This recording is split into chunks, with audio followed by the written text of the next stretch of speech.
Hi, folks. This is Rob Potter at thepromiserevealed.net. My website, please check it out. Today, I'm doing an interview with a wonderful animal intuitive, and I'm actually not sure of her last name, but I've been checking out her website. We've been trying to get together for a month. I've been pretty busy. So I'm going to do a quick share screen here. And welcome to the show, Sabine. Thank you for coming on. Thank you. Hello, everyone. Okay, so here we are. So this is her website. I've already gone to my story, but her homepage it's called Sabine Therapies, THEARPIES.com. And this is about her. I'm going to read this and I'll take you back to the homepage. We're going to go pretty quickly into it, but she is a certified NLP, which is neuro-linguistic programming that helps you. It's a way to healing and understanding how you work and react audio, visually, kinesthetically. And Tony Robbins is a master at it. And so it's a very positive thing. She also is a life coach, RSCI. But the main thing I'm having her on today is I've watched some videos and stuff. She is born and raised in Belgium. She does speak French, and now she's in Abu Dhabi, and she's a natural animal communicator and a gifted intuitive. She's attuned with light language, and she met her galactic and angelic beings, and some of them become her new spiritual guides and are now working together as a team. Her mission is to help men and women in their own awakening process, and it is to change people's consciousness, skyrocket your inner power, and raise your vibration. So what really, she can talk about this as well. I'm going to give her the floor here in a minute, but let me take you back to her homepage here. And here it is. You can book a session, loyalty program. She has quite a bit of stuff. I went into the videos and was looking at her animal connection. So because I really appreciate the people that, these are powers that we can all develop and have. And some people are just naturally gifted with them. So that's the website, SabineTherapies.com. If you like what you hear, this is where I was looking around in here, and the animals gave testimonials too. So she's able to help if there's a problem and something in the foot or something in the environment that's affecting the animal. And I guess you can take it over from here, but I guess you actually, you probably are working, they have a lot of horse racing there, that they probably need to know what the hell's going on. Why isn't the horse running so fast? Is that right? That's correct. They have some issue. Yeah. Well, I'll let you take it away. Where would you like to take us down on your journey here? Yeah, let's start from the beginning. I'm living in Dubai now since approximately 10 years. I arrived in 2012. I didn't start directly into that field. I was still in finance before because my background is finance. As funny it seems, but yes, I was in a field that is totally opposite to what I do today. And Dubai gave me the opportunity to totally change in a way that I was already doing that. But to be honest, I didn't dare to say, I didn't dare to share. As a finance manager, it was like badly perceived, let's say like that. But here, people have a different conception. And I could speak openly about this. And finally, I switched completely and I had the opportunity to start full time. And I started with animal first because it's something that I was in love with. I always had a connection with animal on a deep level. I always had the feeling I could speak with them since a little child. And then I started by posting a simple ad for animal healing. And from 1, 2, 3, that's how it started. But later on, I realized within a few months that this was not enough, because often when you have an issue with animal, they have an issue with the people around, because animals are real empaths. They have the capacity to absorb our energy And that's something I discovered day by day.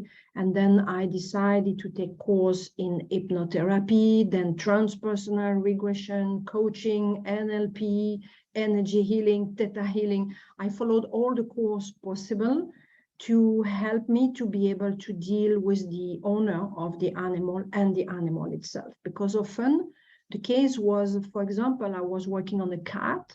The cat was feeling better for a while, but when the owner didn't work on herself or on himself, the cat was falling sick again because the cat was taking back the energy from the owner.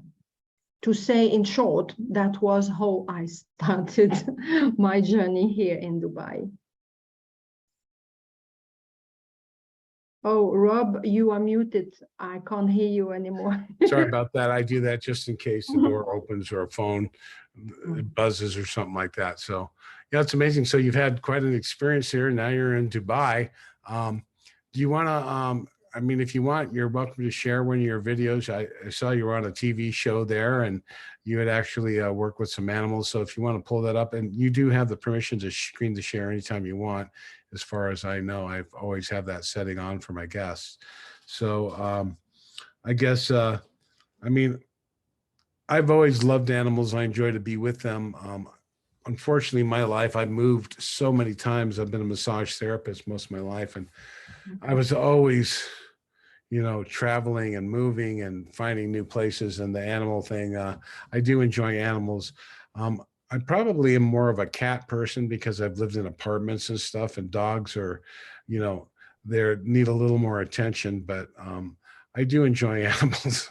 But I think if I lived on a farm or had a big ranch, it'd be nice to have some animals and stuff like that. But I really appreciate the sensitivity, and I find it fascinating because all of life's creatures are kind of one. So if you want, why don't you just take us down a journey of a, I don't know, maybe a typical animal problem or customer, a story that you had, or you know, what you did. You can share a testimonial, or I thought the video was nice. It was like a real-time thing, but if it's up to you, whatever you want to share along those lines. The video I have is mainly videos that has been done, one by CNN with a parrot who had an issue where he was removing his feather. It's very short. Removing his, I'm sorry, the what? Removing his feather. He was eating his feather, let's say like that. Yeah. The issue was about stress and the fact that he has been traumatized. That interview has been done with that parrot here in Dubai recently. Older one, also one with another parrot. And I had many with dogs who had big issue. I want to say some has been badly damaged in the past. We have many rescue animals like in other country. But because of the weather, and awareness has been raised also since few years, and it started to change slowly, but still they have some issue where animals are beaten, ear cut, stuff like that I prefer do not speak now because everyone will start to cry, then better to avoid for the moment. I have stories that are happy ending. I would say in some situation, I had a cat who was this funny story, by the way. Now, funny. At that moment was not funny for the owner. That cat was destroying everything in the house. She took a pet sitter because she was a businesswoman traveling quite a lot, and the pet sitter was coming for the cat 2 times a day to feed the cat and play with the cat. Problem is that cat was highly possessive, and the cat was destroying the sofa. She left for approximately 3 weeks. She came back, the sofa was totally destroyed. And she contacted me to show me the sofa and to work on the cat. I've never seen a sofa so damaged. It was like the cat was enraged, let's say like that, from what I saw. Then I started to communicate with the cat, and the cat said clearly, she left me alone. She abandoned me. And I explained, I said, listen, you have someone coming, playing with you. Say, I'm not interested. That's not my business. She just left and she leave me alone. Then I started to interact with the cat, explaining why she didn't tell him that she was leaving, and started also to teach the client how to communicate mentally through meditation with her cat, to tell to her cat, okay, I will go on business trip for 3 days, for 1 week, 3 weeks, whatever, and connect with the cat by distance also. From the moment I started to do healing on the cat, communicating with him and teach the owner how to connect with the cat when she's not there, she How did you, went back. well, okay, that's interesting. How do you do that? Okay. This is through telepathy. It's mind-to-mind communication with every animal. You can send and receive pictures, because animal mainly will send you pictures, but you can also send them pictures. They communicate also by full sentence, let's say like that, because they are master in that type of communication. And that's how I teach the client in general. At the beginning, for them, it's easier to do through a meditation and start to visualize images that they can send, like you send a WhatsApp, let's say like that. And it worked well, because the cat never destroyed the sofa anymore, and everything came. So this is kind of interesting. So you're actually able to teach the woman to communicate telepathically, and I was kind of understanding. So there was a bird who was picking all of its feathers, and this is a domesticated bird. I think, you know, having birds as animals is kind of cruel. I mean, for me, they're flying free. I mean, I guess we should talk a little bit more about the cat. So before we go into that kind of thing, because I that was one of the questions I thought of asking you about, was how birds in cages and all that stuff, and how the bird is treated and reacts.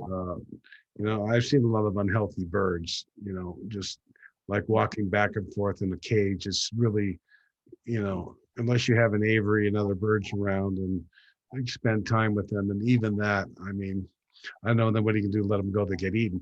But let's go back to the cat. So how did you find out you had this gift to talk to animals, and take us through the process? I'm kind of curious how that developed for you. And then I want to hear how you trained someone who's not like a telepathic empath to. Everyone can do it. Everyone, no exception. If you have the wish to learn, of course you need practice. In my case, it's a bit different, because I started very young and I felt already I had that connection. Then I never stopped to communicate with them. The fact is, we are born with this ability. Everyone has this ability, no exception whatsoever. It's not a special gift that some lucky people have. No, that's not true. Everyone has. I want to insist on that fact. Now, we took the habit to rely on the verbal language, because that's how we are programmed. As a child, we can communicate easily by telepathy. That's what we do as a baby and even later on. But then we learn how to speak, and our parents, the school, the environment is telling us, use your tongue, use your hands, use your tongue, use the verbal language. Then we don't rely on that ability we have, and it becomes like a rusty muscle, if I can say like that. It's like you don't go to the gym for many years. Now you need to exercise much more than someone who is going on regular basis. And learning animal communication is a bit like that. You need to come back with your rusty muscle and train it again. For some people, it will take more time than others. And maybe they will have a category of people, and I had the case already, because I'm giving course on regular basis. Some people will just take a moment and say, oh, I remember now, it's coming back. They will not need to train a lot. Some it will take time. And I've noticed with the people who need more time or who have more difficulties, is often people who are highly stressed by nature, have difficulties to focus. Then that's the first things you need to learn to be able to communicate again by telepathy. Because I had some students like that, all are starting beginner. And in a group of 10 or 15 or 20 people whatsoever, I will always have people who go at the front, and maybe after 3 hours, they are like, okay, oh, it's coming, it's easy. And others, they will struggle more because they cannot be in their mind. They are everywhere, but not present here. And that's the most difficult part, I would say. It's learning how to be present. Otherwise, it's not something difficult. And it's something that I would love everyone could use on a daily basis, because the life would change on this planet for many. You are muted, Rob. I can't hear you. Rob, I can't hear you. You are muted. I can't hear you. Just a habit I do, turning that off. You know, I think, yeah, what you're saying resonates with me. I mean, my story is pretty far out there with extraterrestrials and stuff. And I definitely, they communicate with me, especially when I'm writing and stuff like that. But, you know, I occasionally reach out to them, but I don't always get the answers on that level. But I think if I were to try and practice it more, it might happen. But I'm mostly just listening. And like you said, I mean, you know, I think that some people are really in touch with their animals really closely. And for them, it's probably easier. Others probably have animals and have busy lives and never really thought about actually communicating, and probably could develop the skill. But yeah, that's a fascinating subject. Is it, sometimes there are people really, do you find the ones that go to the head of the class, are they the ones that are really close with their animals? Or sometimes they're close and they care about the animal, they still don't have the ability or the belief? But is it just like a natural ability that's more ingrained in others a little bit, or what? It's like piano. Some have already the talent to go fast, and some others will struggle for years, but it's in each and every one. I've noticed also something for people who are learning animal communication. I will take the example of student who came to me after the course. All are saying the same. Their connection with the animal is changing completely. It's like the animal was not like, it's the animal was waiting to communicate. They always tell me, oh, it looked like it was, but that's the reality. The animal is waiting to communicate, is waiting for us to finally open our ears, internal eyes, to be able to have a conversation with them, to be able to understand what are their needs, but not their needs on the physical level. It's totally different. They do an amazing work with us that we don't even realize because we are in a busy life.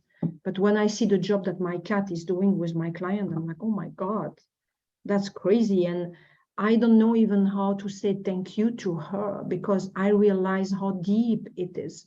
When you look at an animal just as an animal, you don't see that. But when you can communicate with them, you see the power they have, and they are like angel. Yeah. You know, the individual, like the people that get the horses to lay down and be quiet and all that stuff. And a lot of people and a lot of traditions that have that ability, hunting dogs and all that, all that kind of stuff is pretty amazing. And I think, you know, the possibilities of the human consciousness, I think, is going to be open for a lot of people here. I do want to ask you a question about the birds, and I have another one, but, you know, I mean, birds must be one of the more,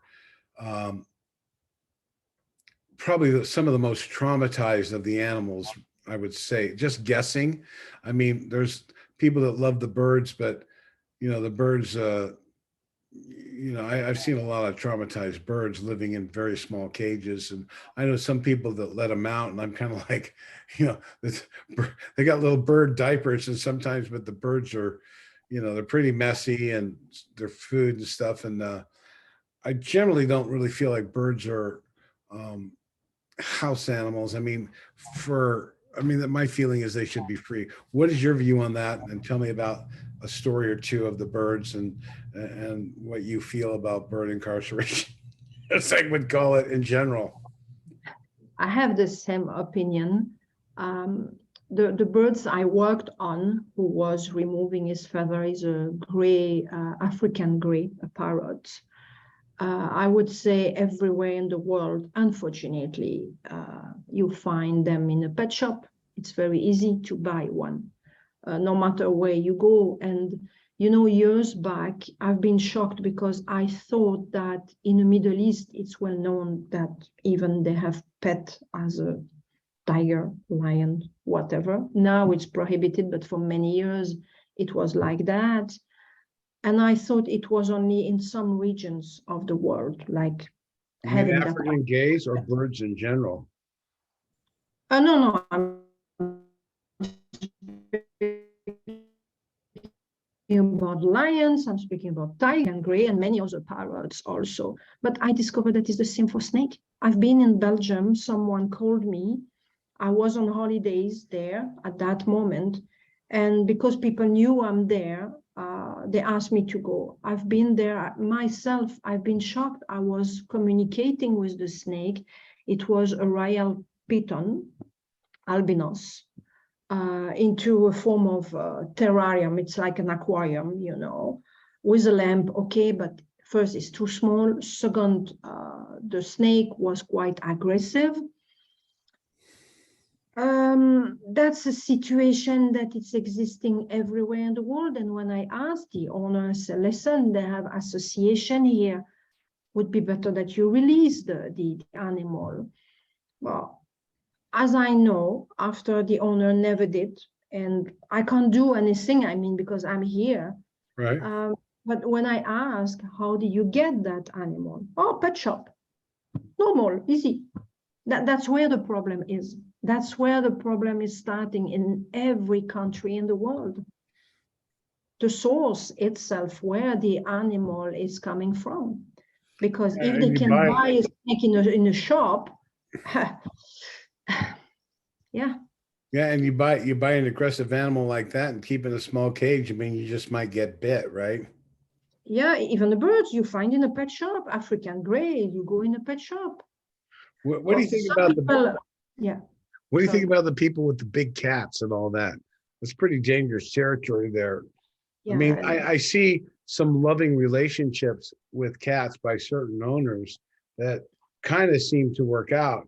But even Siegfried and Roy, one of them got mauled by a lion. So, you know, I think that's kind of playing with fire. What do you think about that?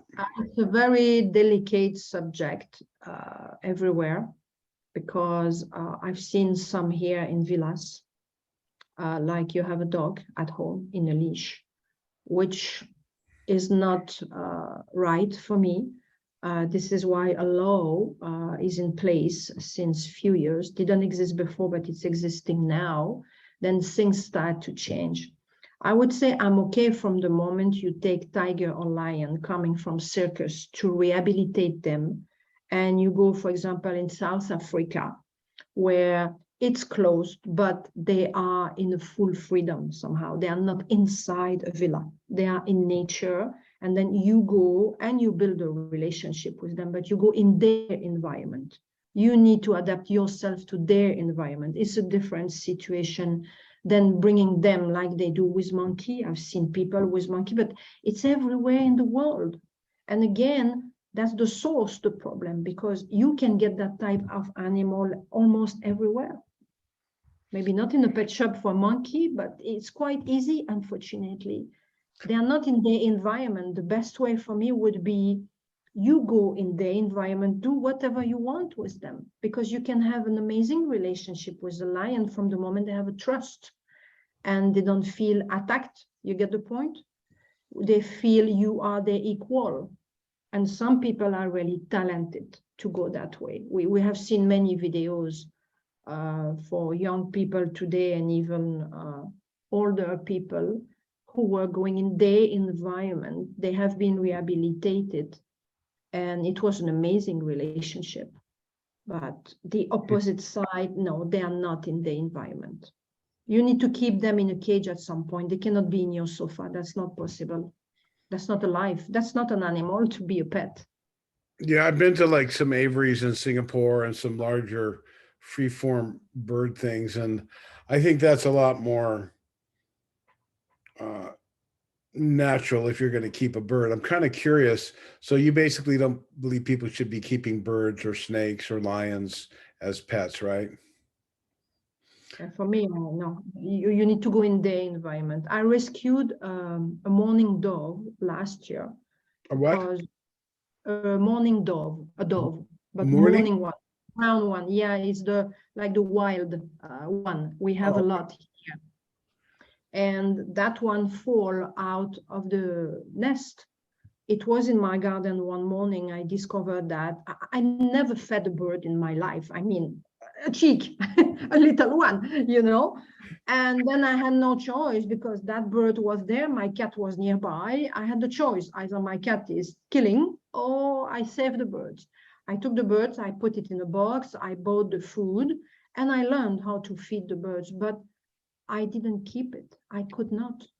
I of course released the not. birds approximately after 1 month.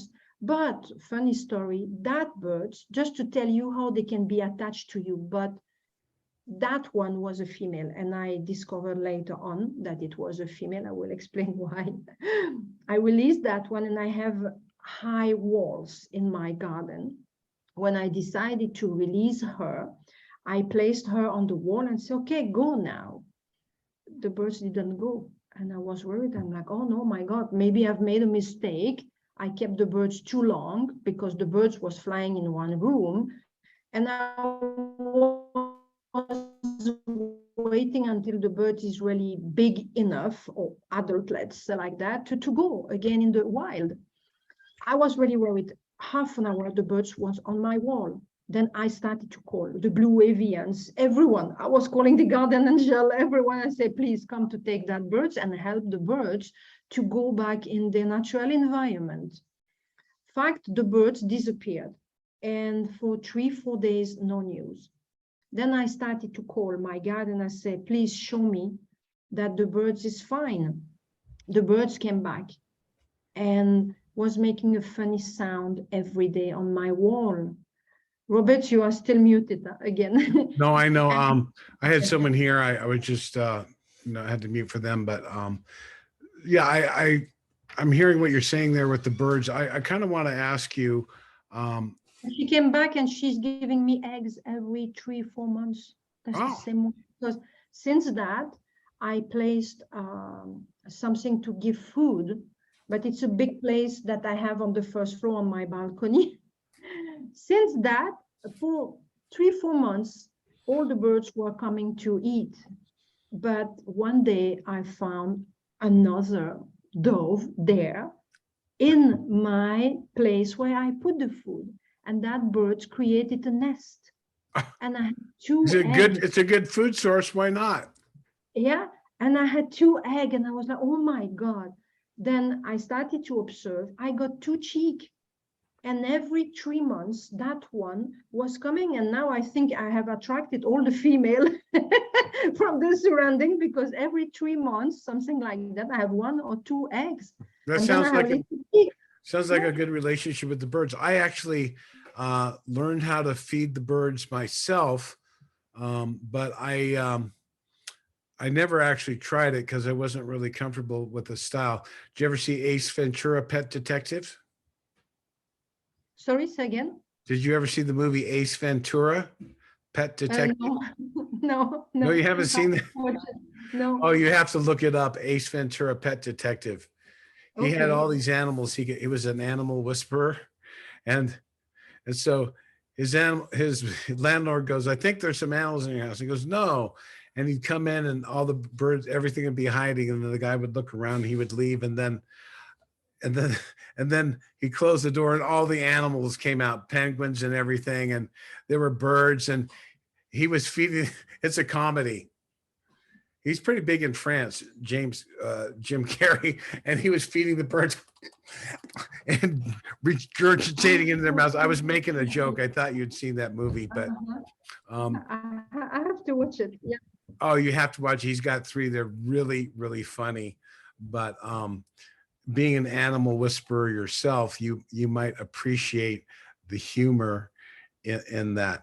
So I had one other question I wanted to ask you in regards to, so animal, bird, snake, you do believe that some of that is not really thing. So, oh yeah. So what animals, obviously birds, cats, you know, in Egyptian times, the pharaohs and stuff were more psychic, and they were actually a more advanced kind of being, maybe a star being, but they could communicate with all the animals and the dog Yeah, and cats and lions and stuff.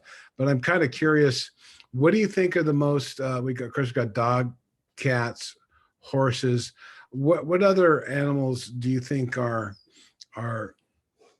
sufficiently domesticated or have the temperament to be closely bred animals, human, to monkey. interact on a regular basis, to have as pets?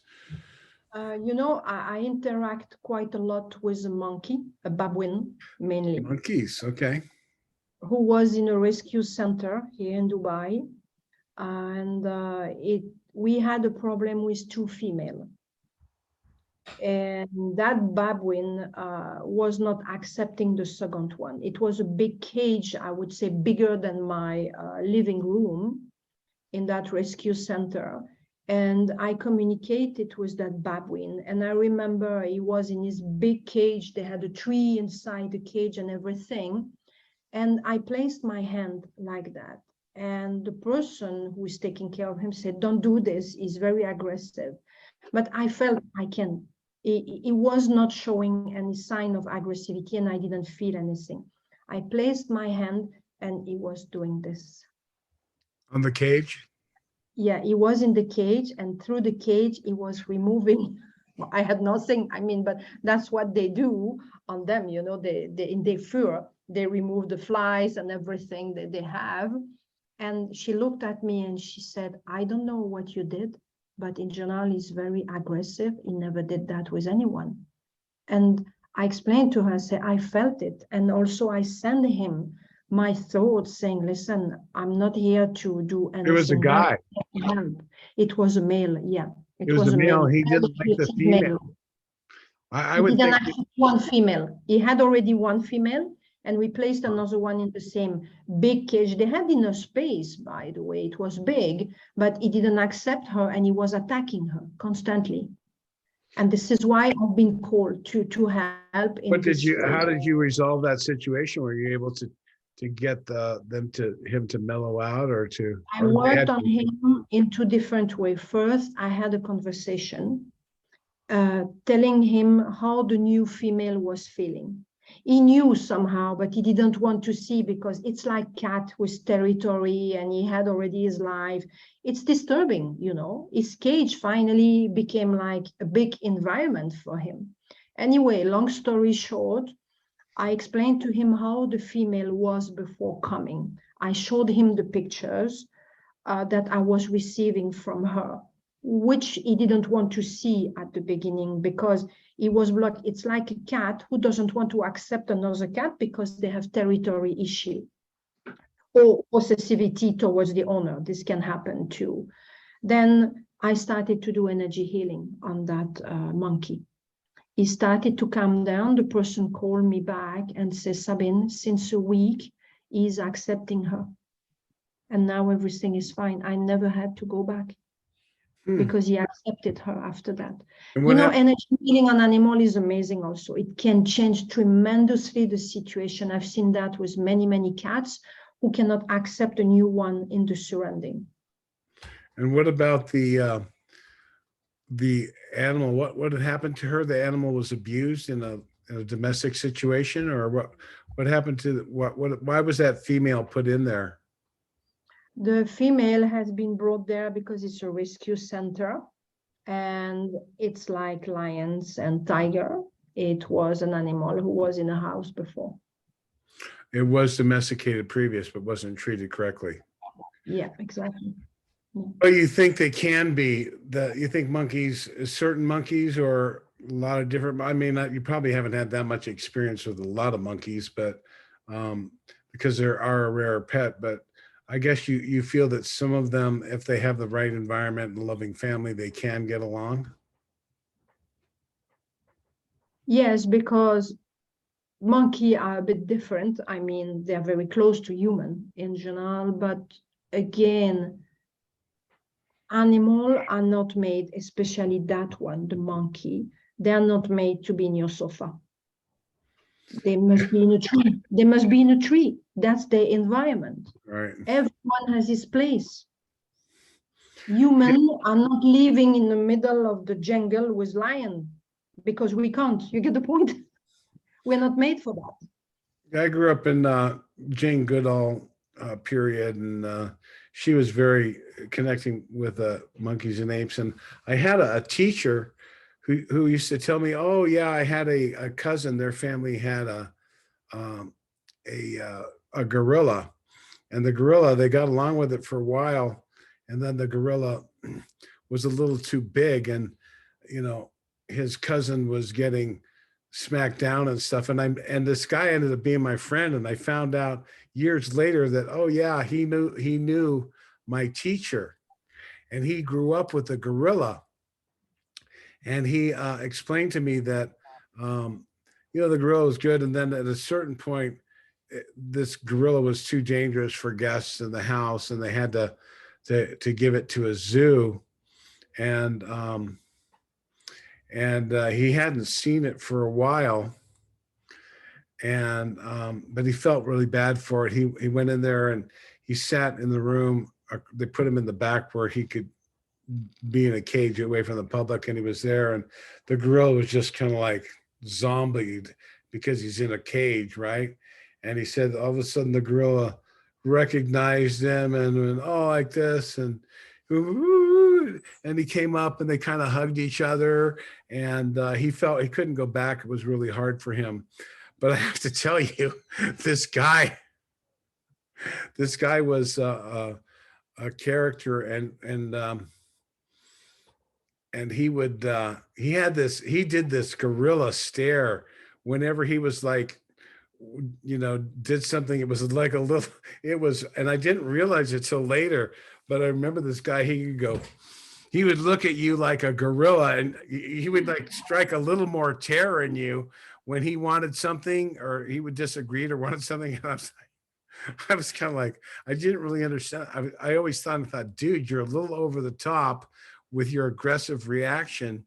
But he had spent years, I think the gorilla was like 11 or 12 before it became really dangerous. He said he'd be running along and the gorilla would just come up and just like push him down to be fun, and sometimes he could roll and sometimes he'd just go smack and hurt an arm or sprain a leg or something, and it became that they had to give him away. But I think his name was Coco. I think he was pretty famous. I forget, but that's an interesting story. I find this domestication of animals and you're being able to talk to them. So can you give me any other animals? And monkeys, you still don't really feel they should be. I mean, are there any other animals that you think or you've experienced seem to harmonize well with humans, other than maybe dogs, cats, and horses?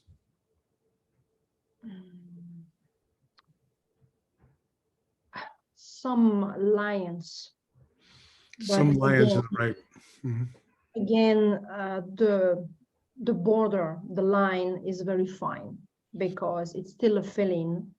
And when we say harmonize with human, yes, if yourself, you go in their environment, not them in your environment, because that's not their place. And soon or later, they will not feel okay because they are feeling and they must be in a place that corresponds to them.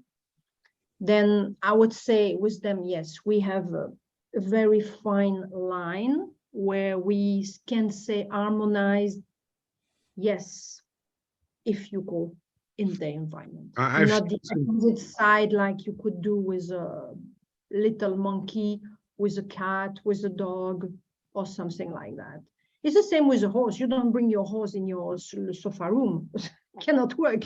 Right. There's a very close relationship. Pacific animal, but cannot work. There's a very close relationship between horses and stuff. I've been watching this. I think it's on Instagram or something. There's, and I've seen some very wealthy, and they look like Arabs or super wealthy ones that like these exotic pets, and you see you see this. I think it's like a tiger, actually, a white tiger. That's the owner is really, they miss him. He was away, and they're just really loving, and I think they're declawed, and it's a tremendous relationship. Um, and then like a neighbor or a friend comes in, he kind of knows, but the person's a little skittish, and then the lion's jumping around. So I agree, it's a very fine line, Yeah, and I've seen I that think video. if the person really is dedicated and spends that much time with the lion, but I mean, you get a little bit of a grumpy attitude, like a cat that can tear up the furniture. Something happens with the lion, and it's deadly. We see all the people, the ones in cages, and I'm glad you kind of agree with me on that. I think rehabilitation. I look at zoos as not the greatest. Would be better that zoo doesn't exist anymore, honestly. That's my point of view. Yeah, they're getting less and less, aren't they? Yeah. Well, I still have rescue center, which is a good thing to rescue animal from circus. This is a big, I would say, no for circus, and it's good that the law changed also, and they have less circus in the world. I remember when I was a child, my mom was taking me to the circus because they didn't have the awareness at that moment. But always I was feeling bad when I saw the elephant.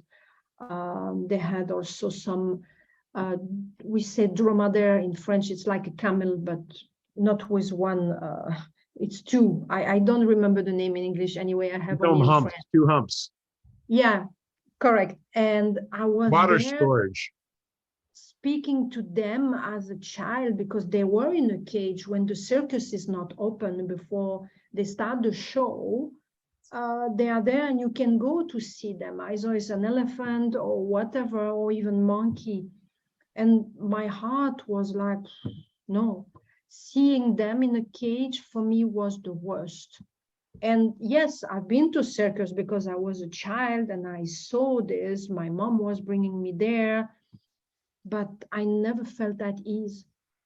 I never felt at ease. And I remember I brought my daughter in one circus where they didn't have animal at that time. Hmm. Yeah, She never understood at that moment because she was telling me, Mom, why they don't have animal, etc. I explained to her later on. And when I could avoid, I was avoiding to go to circus with my daughter. It was not a boycott. It was because I didn't feel comfortable. And for me, that was not the place for animal. And I'm happy that it doesn't exist anymore. That many lion has been rescued and placed into Africa where they belong. yeah. And I you have don't. it. I used to see the circus in Florida. We go down to the Barnum and Bailey Circus, and I, I thought it interesting for a little bit, but generally speaking, I don't. I got into the zoo a couple times, and I never really, I didn't feel. I felt it was kind of sad, the whole thing for me. It was just wasn't. I mean, it was interesting to kind of look at it, but I really had an empathy of. You know, it doesn't really feel right. And especially birds. I have friends who have birds. I have a friend who opens up his house, a bird flies around and has a bird diaper, and it's kind of a mess. But, you know, and some of the birds I saw were pretty well adapted um, with good owners. I have a friend who had African gray and something else, and he was very close to his pet, and his wife gave it a lot of attention, and it started plucking its feathers because it was neglected, and he was trying to get her to spend more time with it. But that was kind of sad. But um, he had it out and taking it out, and the bird would talk, and he kind of had run of the house with the diaper. I mean, African gay's pretty clean, and they'd clip the wings so he couldn't get too far. But they'd close all the doors, and he kind of flew around, would sit on his shoulder, and he was doing stuff while they were cooking, and he would feed it. And he was kind of weird. He kind of opened, the bird was cleaning his teeth. I go, dude, I go, I don't think the bird should be cleaning your teeth. He actually had a radio program, a podcast, and the bird's like, I was like, come on. I mean, there's bird love and then there's, I don't know, bird dentist wasn't really, I have to say, I laugh.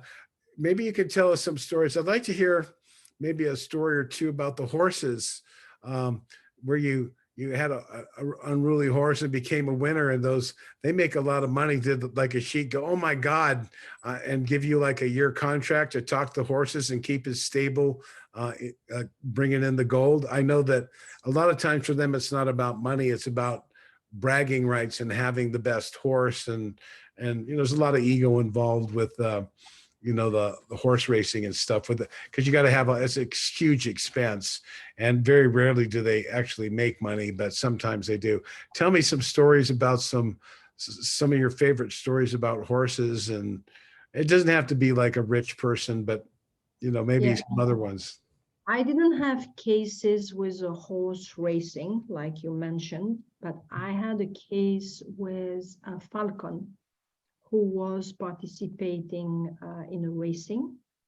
And the owner was a vet who is really passionate about falcon. And in general, he's taking falcon from the owner when they don't want him anymore. He has few that is taking care for him, and he's doing racing with them. And I worked on a female falcon. And that was the first time in my life that I have done light language with a falcon. I was doing with other animal, it was coming like naturally, because when light language is coming out during a session, it means it needs, it's very appropriate for that type of condition, for example, to reinforce the healing. But that day, I was in that place and it came directly. I worked on that female, and the racing was 3 days after I worked on the animal.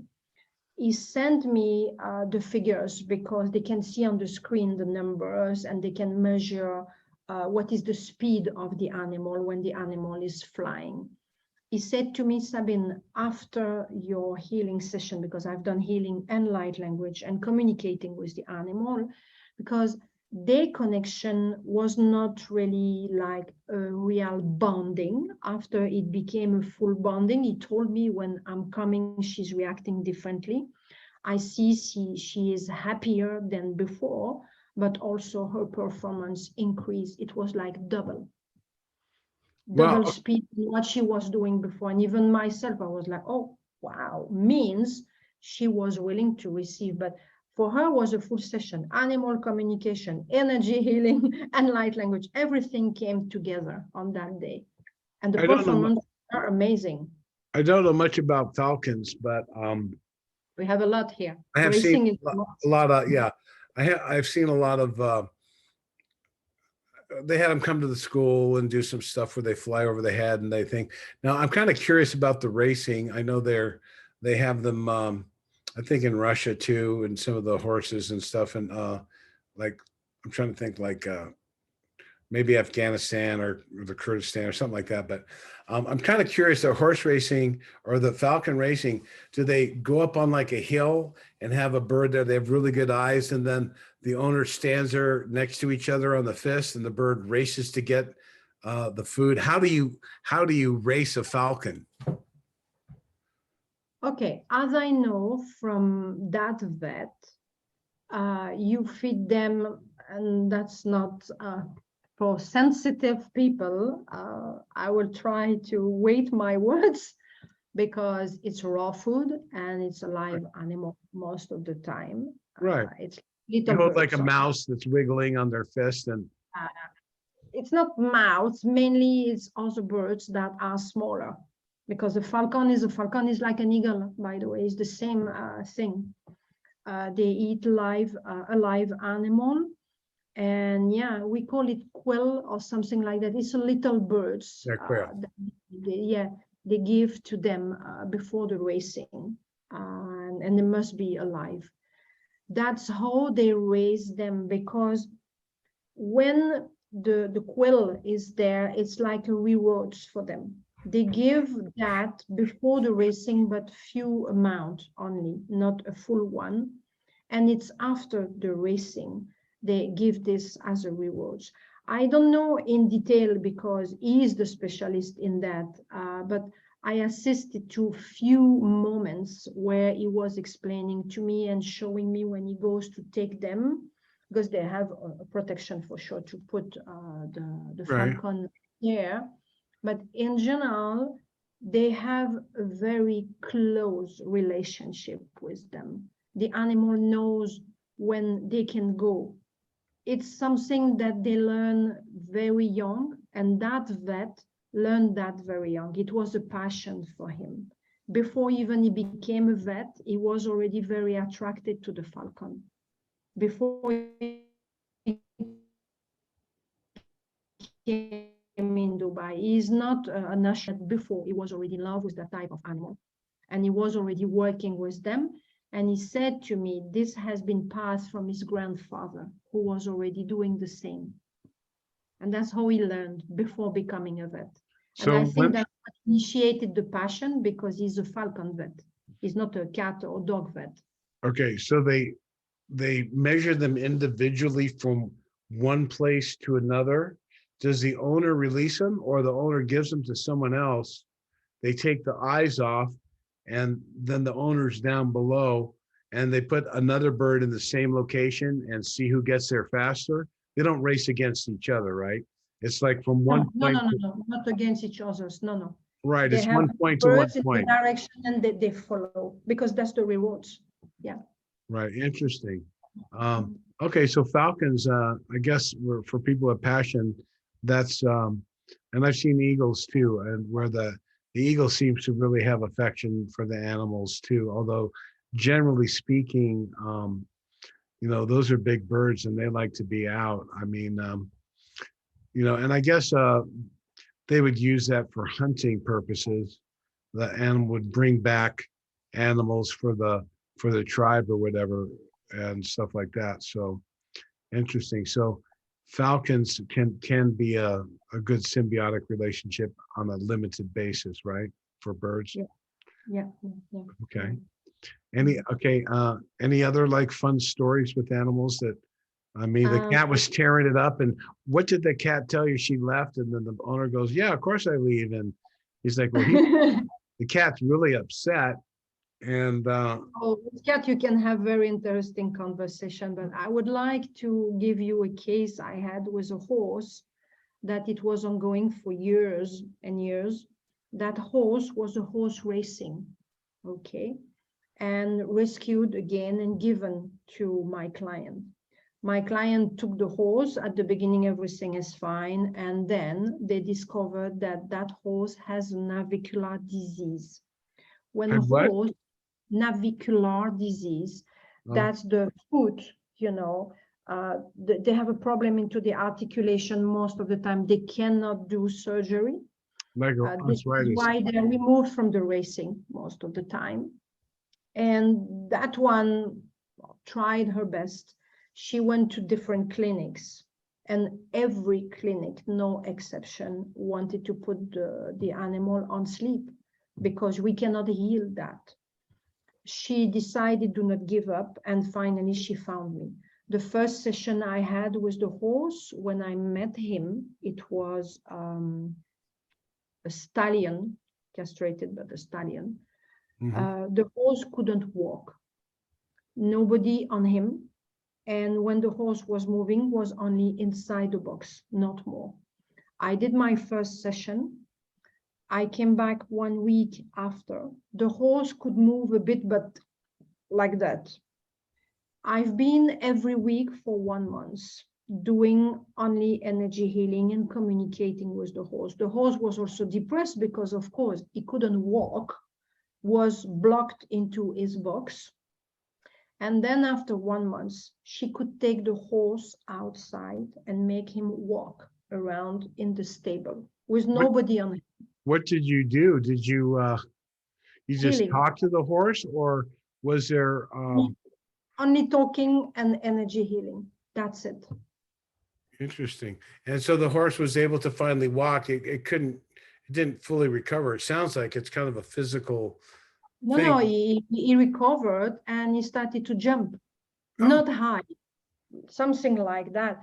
She changed from one stable to another because the horse was not happy where he was. Then I advised to move. She found another place. She went into another stable where the horse changed completely. You could see that the horse was happier. And at that moment, the horse started to jump. That was not a horse jumping, but because of his condition, her daughter wanted to play with him. Just this, not higher than that, but that was like a miracle for that horse who couldn't walk with nobody on his back. Finally, he took the daughter, who was a teenager, quite lightweight, and then he started to jump. no. That's okay. That's a fun one. How about any other particular story? Do you ever work with like sea lions or like any aquatic animals? That's kind of nice No, that they live in the ocean. The humans can't really, unless they're in here a, we have it for aquarium, and I've never been. yeah. We have few aquarium, especially dolphin. Yeah, Yeah. yeah. Mhm. So any other fun animal stories or that might be A cat who was, let's say, I called her the psychic cat. It's a very funny story. In a way that that cat is a regular client, let's say like that. Every 4 or 5 months, my clients are taking a session for that female cat just to realign her because she's a very taking, let's say like that, a cat. They had a baby, their life changed a lot. They moved from one place to another one. It's stressful.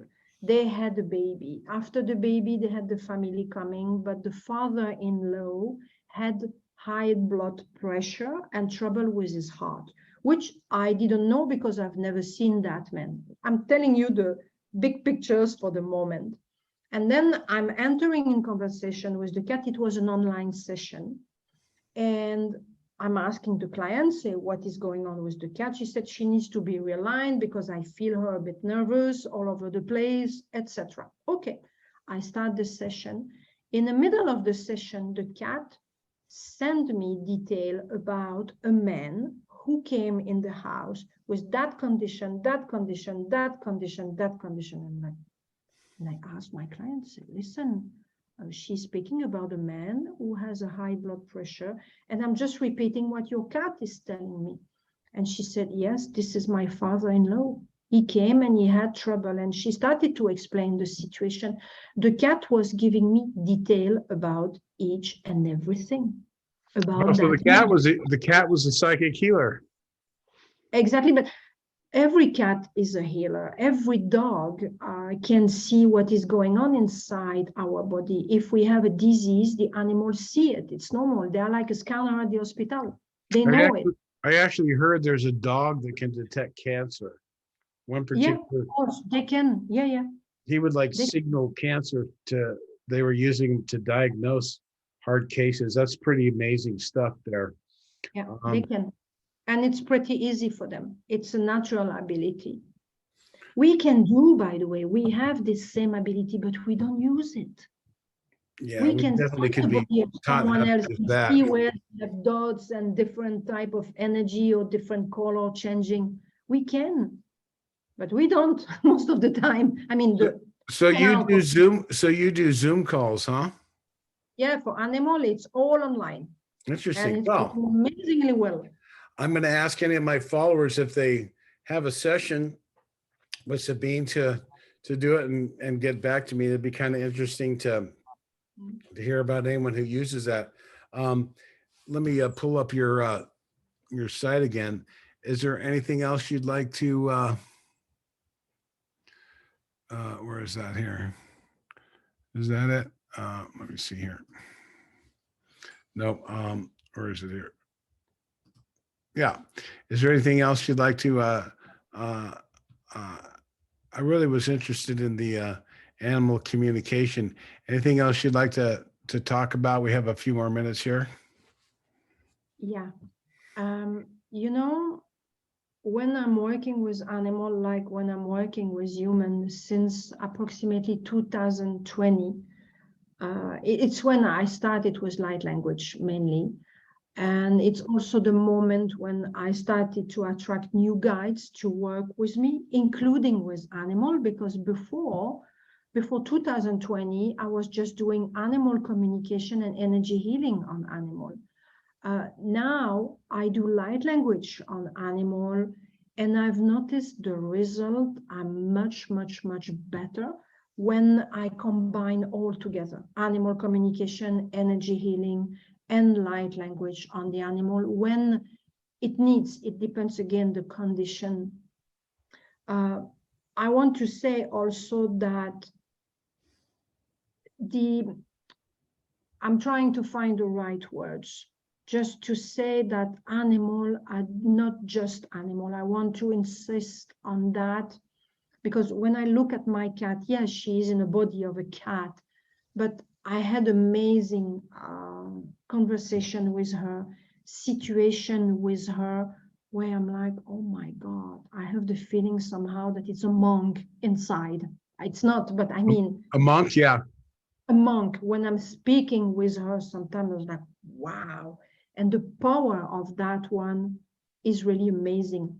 But also, I started to get much more awareness about this from the moment I met Blue Avian in person. When I started to meet also my first healing session, and that's how I discovered the Liran, was a woman. My client was on a massage table, and I was turning around, doing my energy healing like usual. And with my eyes open that day, I've been shocked, because the first time it's like, wow, what is going on? Then you take the habits, you know. It was a woman with long hair, and the ear was a cat. She had very long hands, human hands, but she had the tail of a cat.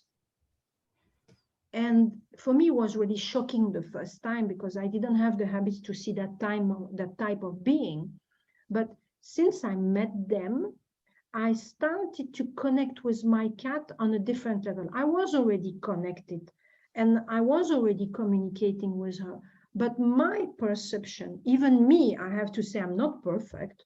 My perception as a human who has been programmed with stupidity stuff, let's say like that. A human who has been what? Programmed like Programmed. Yeah, everyone. okay. I'm like everyone. I've been programmed. My education, with my background and everything. Even I was communicating with my cat, I was still limited, let's say like that. And since I met them, it started to open my mind much more. Today, I look at my cat in a different way, and I have different type of conversation, because I'm capable to open myself much more than before. Let's say because of the programming I had before I met them, I had some limitation. Now I can go much deeper than that. Only the sky is the limit, let's say like that today. Since I met them, since I know they are existing, and yeah, my cat is a cat body, but it's still a soul. Yeah, did the Blue Avians, let me see here. I'm going to show you an image here.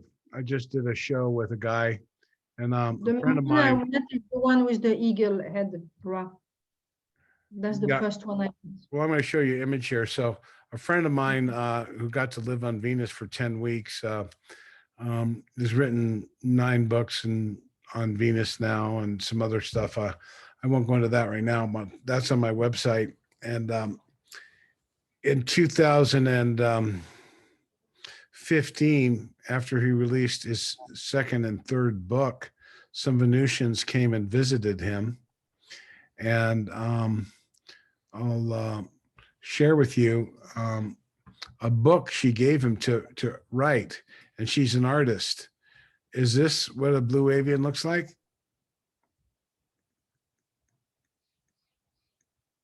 Yes, but they are all different, you know. I've seen the first one with an eagle head and human body, which was Ra. And then I saw others, but it's like human, we are all different. You get the point? They look like that, yes. Some have feather behind that you can see clearly. Some have hands, some don't have hands. They're like birds, really. They are all different. I received a group one day, and myself, I've been amazed because, yeah, they have all different attributes. This is a council meeting on a space platform above a cloaked moon on Venus called Neath back in 1957. And these are some local Federation members that may have been in a higher dimension. I don't know. But so that's a blue avian.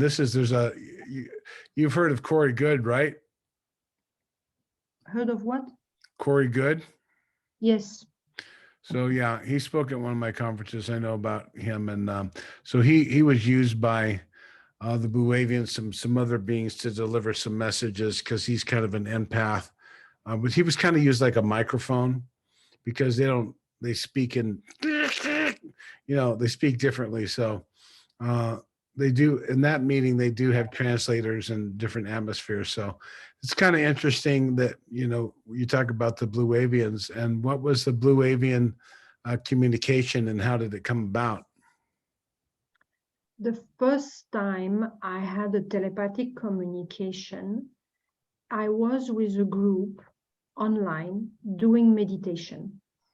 And during that meditation in a group, Ra manifested to me and gave me a message that I passed to the group. I don't remember the exact words. I will not lie because it's a while. It was telling us that people will be like chicken without head, headless chicken at some point. And that's what was happening maybe 1 year after with the COVID situation. Yeah. And he was going to give a message about this, saying that we really need to come together. That was the message, come together, because people will be like headless chicken. They will get lost. And it will be like in a time of war. And he was showing me people running in many directions, not knowing what to do, who they are anymore, which happened after.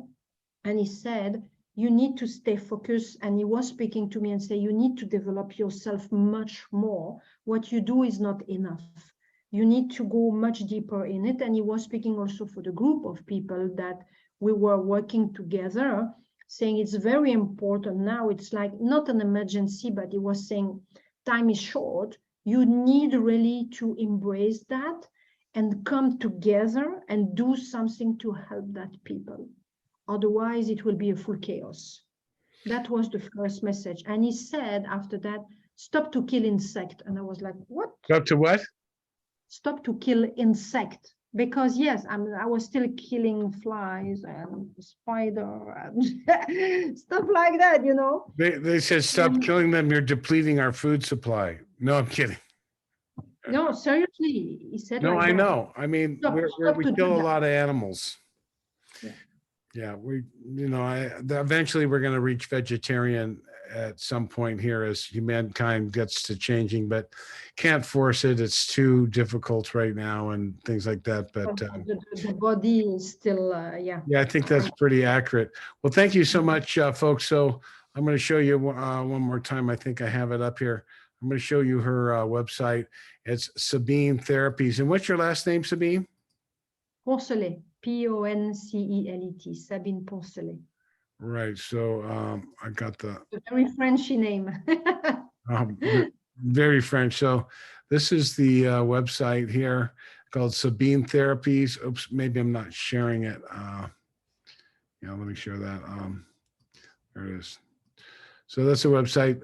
I was just looking at this here. So she's got a lot of different stuff there. I check out her information. So thank you so much for coming on, Sabine. And I look forward to hearing from anyone if you want to contact her through her website. You have a success story with some animal problem, I'd love to hear about it. Thank you very much for coming on, and we'll talk to you again soon. So I'm going to Thank you for sign receiving off me. now. My website, thepromiserevealed.net, folks, please check it out. I'm going to be doing a lot more recordings here in the years. I got another couple weeks to get some stuff up, and then hopefully we'll have some people reaching out. My summer conference is going to be taking place next June 22nd through 25th, right in the shadow of this great mountain, Mount Shasta, California. So thank you so much, Sabine, and we'll see you soon. Thank you so much. You're welcome, and thank you for receiving me. Bye-bye. Thank All you. right, ciao.